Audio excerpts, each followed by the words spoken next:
But going back to the one in Libya, what a disgrace this is. A country destroyed, tens of thousands slaughtered, under the guise of a humanitarian mission, brought to you by the French, the Americans, and the British. To mention the names: Sarkozy, Obama, Hillary Clinton, Samantha Power, Susan Rice on the U.S. front, and Cameron, who's exited after the Brexit. And they get away with this murder. I wonder why there's violence and hatred all around the world. Because, of course, I didn't speak about Iraq, where over 1 million were killed on lives, and that report that came out, the Chilcot report from the UK, buried out of the news now, showing that Blair lied his country into the war, as they did with the United States, with Bush lying us in. But hey, why bother? They don't count. Yes. Like Syrians don't count, Iraqis don't count, and Libyans don't count. And of course, Afghans don't count at all. Not in a world where murderers commit murder under the name of regime change and, of course, humanitarian missions. Humanitarian missions. Orwell would have loved that one, Obama. Yep. Аз ги видях. Живях с тях там 10 дни. Отиват в ИДИЛ. Защо отиват? Първо, защото са дискриминирани тук. Казват им, че са едно нищо. Нищо. Никой не ги иска. Второто нещо е, че те виждат снимките на тези убити деца от Афганистан, Ирак, Либия. Виждат ги и не е трудно да им кажат, да ги манипулират, да кажат: вижте как страдат тези деца, вижте западните държави какво правят в Афганистан, как убиват милиони в Ирак. Това е неоправдана война и ние трябва да отидем там и да защитим тези хора. Третото нещо е, че те им казват как сега има историческа битка между доброто и злото. Те пишат история, те правят историята и те са важни. Казват им: ти си важен, ти, точно ти си важен. И видях хора дори от Швеция, видях хора от целия свят. Те бяха горди, имаха автомати в ръцете си и те пишеха историята сега. Да, те са важните за първи път в живота си.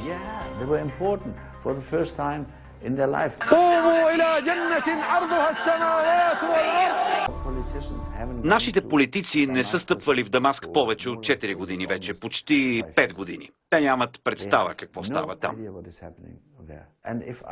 И когато ги питам, знаят ли, че през изминалите 200 години никога мюсюлманска държава не е нападнала Запада? Никога, никога, никога, никога. Но ние сме ги нападали 50 пъти, 100 пъти.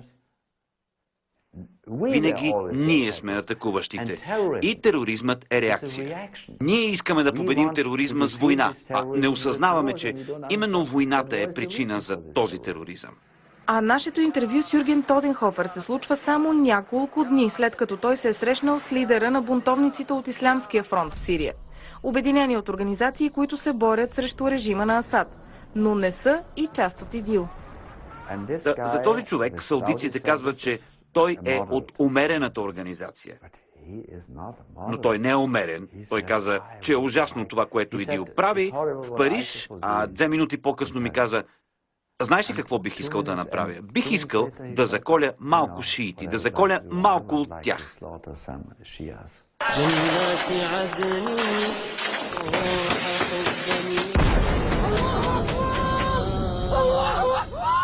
Няма как да убивате по умерен начин. Затова не може да кажете: о, този човек е умерен убиец. През изминалите години всички ислямистки организации и всички терористи са избили много повече мюсюлмани, отколкото християни, казва Тоденхофер. Доколкото става въпрос за Корана за неграмотни, не знаят нищо за религията. Те са религиозни, защото им е казано на младите бойци, че това е исляма, че исляма е война. Най-впечатляващото нещо е, че повечето от тези млади мъже са с промити мозъци. Те са престъпници, те са убийци, но в същото време са идеалисти и вярват в нещо. А лидерите, Ал-Багдади.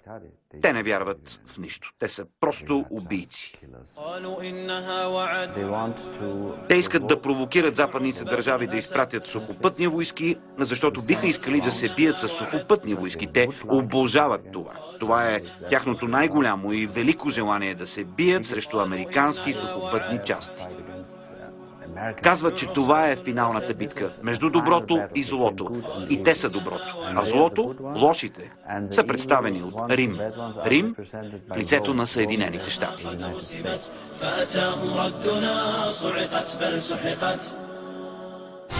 A lot of analysts and a lot of journalists say that you have helped ISIS to emerge because it's an opportunity for you to appear like a shield, a rempart, un bouclier. But ISIS was created in Iraq in 2006 under the supervision of the Americans. I'm not in Iraq and I wasn't in Iraq. I wasn't controlling Iraq. The Americans controlled Iraq. And ISIS came from Iraq to Syria because chaos is contagious. When you have chaos at your neighborhood, you have to expect it in your area. But the word ISIS at the beginning. No, let me continue.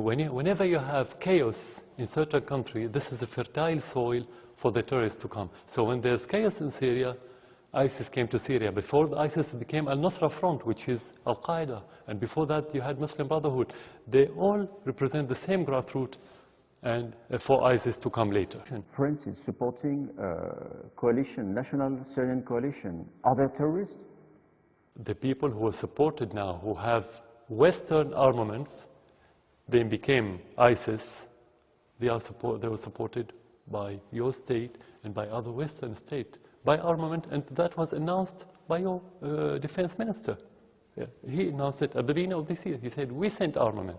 So those people that you call them moderate, in 2012, before the rise of ISIS and before the West acknowledged the existence of Al-Qaeda faction, which is Al-Nusra, they publish videos where they eat the heart of Syrian soldiers, where they dismember other victims and where they behead others. They published it, we didn't. So how can you ignore this reality that they want to publish it and tell you this is the fact? Do you think it's democracy now in Syria? Do you think No. people can really say what they think? No, we were on the way to democracy. It's a process, it's a long way. There's no place you reach it, you say this is democracy. If you want to compare me to the West, to France and other countries, no, you are much ahead of us, definitely, because of your history, because many other circumstances and factors. If you want to compare me to your closest friend, the Saudi Arabia, of course we are democratic. So it depends on how you compare me.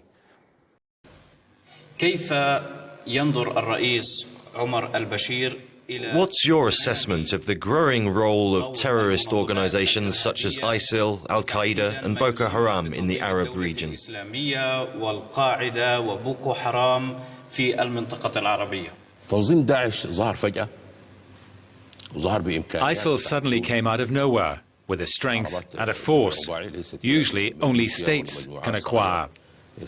For example, unlike small militias, the group has armoured vehicles. It leads us to wonder where their resources came from. Who is backing such organizations?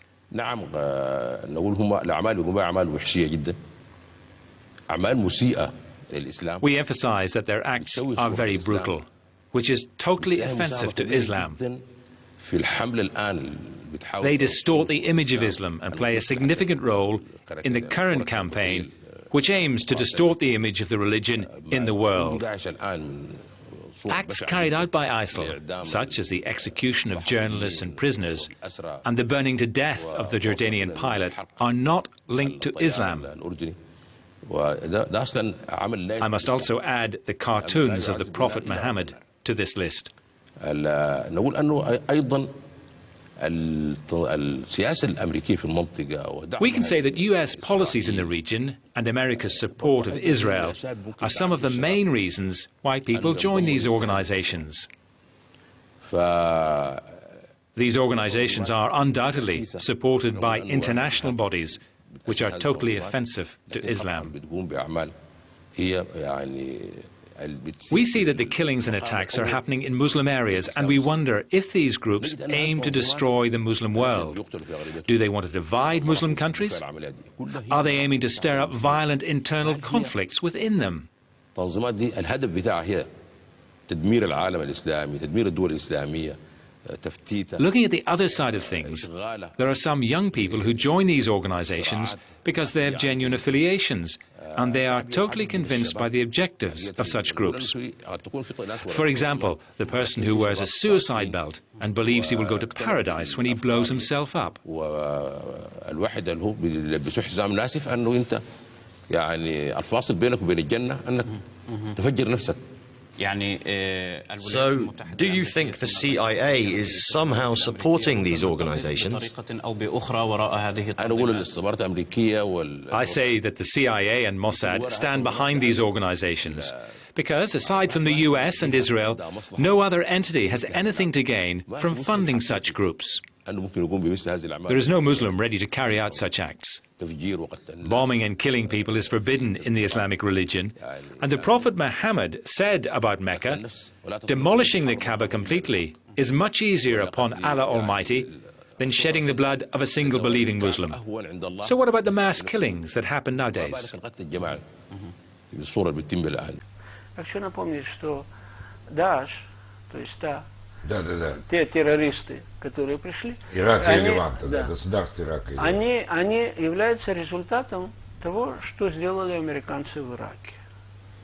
И тогда иракский филиал Аль-Каиды проник в Ирак и создали эти силы. Я хочу напомнить, что когда Буш-младший, последнюю атаку на Ирак, он говорил, в Ираке есть Аль-Каида. Ее не было. Она появилась в результате американского вмешательства и разрушения государства, и того режима, и той армии, которая была. И тогда их использовали. Они пошли в Сирию. И в Сирии они были основной частью тех, которые боролись против Асада. А сегодня, набравшись там сил, с помощью того же Запада, с помощью тех же Соединенных Штатов, они теперь пошли не на Дамаск, они пошли в Ирак. То есть повторяется с точностью наоборот. История с Аль-Каидой в Афганистане, история с Аль-Каидой на Балканах, история с Аль-Каидой и вмешательством в Чечне, а теперь и чеченские террористы, которые остались еще, и часть исламистов-террористов с территории бывшего Советского Союза тоже присоединяются к той же самой группе. Это говорят... Я говорю, какой идиот это сказал? Война на юге с кем? С кем? Армии нету, не с кем воевать. В виду недобитый Хамас. Не понял? Видимо, имеет в виду недобитый Хамас. С Хамасом это не война, это операция. Ну, и кто начнет войну с Хамасом? Это не война. Кто начнет войну с Хамасом? Кто начнет войну, а не начнет ли сам Хамас? У Хамаса есть вообще возможность начать какие-то военные действия? У него есть какие-то цели, чтобы начать военные действия? Или в условиях сегодняшнего Египта для них это самоубийство? Ну, Хамас изолирован. И Хамаса на сегодняшний день у Хамаса есть самый большой ангел-хранитель. Это мы. Это мы. Это мы. Которые хотят любой ценой, вопреки всему, сохранить Хамас. Потому что Хамас – это последняя надежда нынешнего правительства, как и прошлого правительства, и той власти, которая у нас в Израиле, пытаться затормозить процессы, к которым нас толкает Европа и Америка, Соединенные Штаты, весь арабский мир, весь мусульманский мир и все человечество, и прогрессивное, и регрессивное. Поэтому Хамас, мы будем защищать его, их и лелеять, и хранить всеми способами, на которые это наше новое правительство способно.